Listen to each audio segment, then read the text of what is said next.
ಅಮ್ಮ phone pick ಮಾಡ್ತಾ ಇಲ್ಲ. ಇವಾಗ ಏನ್ ಮಾಡೋದು ವಿಕ್ರಾಂತ್ ಅವರೇ? ಅದಮ್ಮ ನನ್ನ ಹತ್ರ ಒಂದು ಐಡಿಯಾ ಇದೆ, ಬನ್ನಿ ಹೇಳ್ತೀನಿ. ಸರಿ ಬಾ.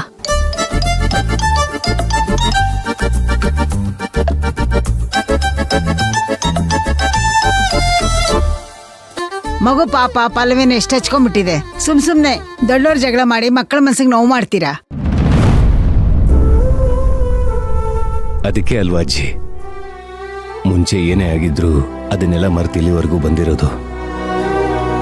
ಅಂಡ್ ತೇಜುಗೂ ಪಲ್ಲವಿಯವ್ರು ಬೇಕು. ಏನಪ್ಪ ನಿಮ್ಗೆ ಹೆಂಡತಿ ಬೇಡವಾ? ಧೈರ್ಯವಾಗಿ ಹೇಳಿ ನೋಡೋಣ.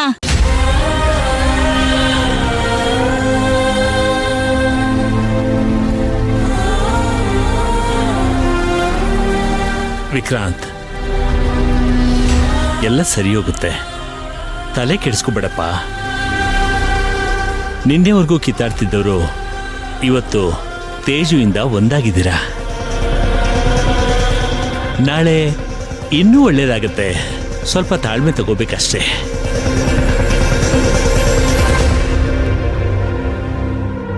ಇವತ್ತೆಲ್ಲರ ಖುಷಿಗೆ ನೀವು ಬರೋದಕ್ಕೆ ತೇಜುನೇ ಕಾರಣ.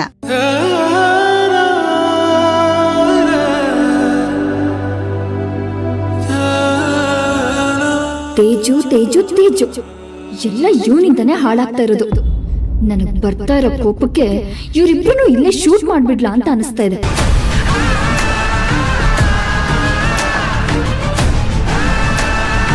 ಎಸ್, ಇವರಿಬ್ರು ಸಸ್ರೇನೆ ನನಗೆ ವಿಕ್ರಾಂತ್ ಸಿಗೋದು.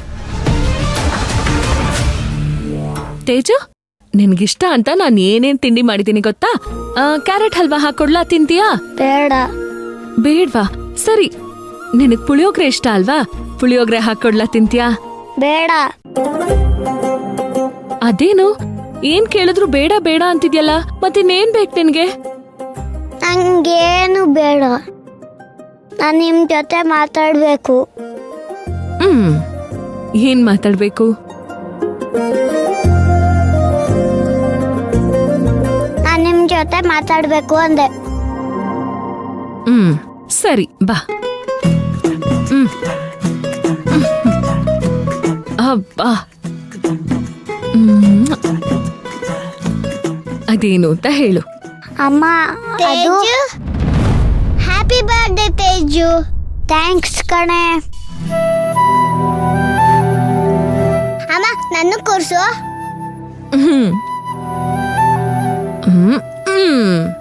ಸರಿ, ಅದೇನೋ ಹೇಳ್ಬೇಕು ಅಂದ್ಯಲ್ಲ, ಅದೇನು? ತೇಜು,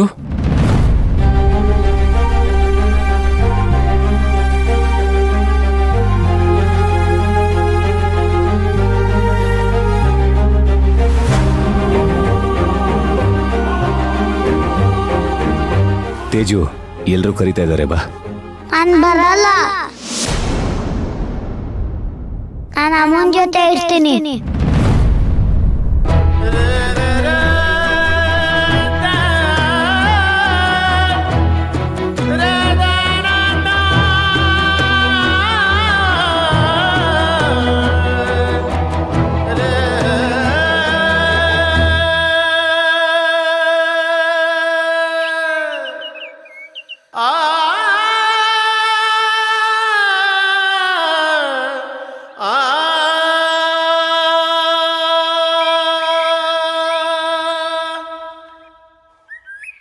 ತೇಜು ನಿಮ್ಮನ್ನ ತುಂಬಾ ಹಚ್ಚಿಸ್ಕೊಂಡಿದ್ದಾನೆ.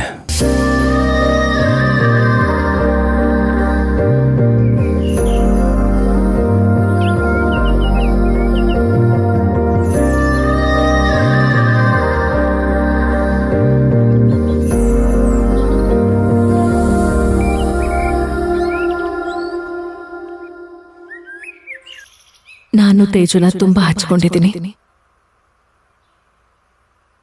ನಿಮ್ಮನ್ನೂ ಸಹ.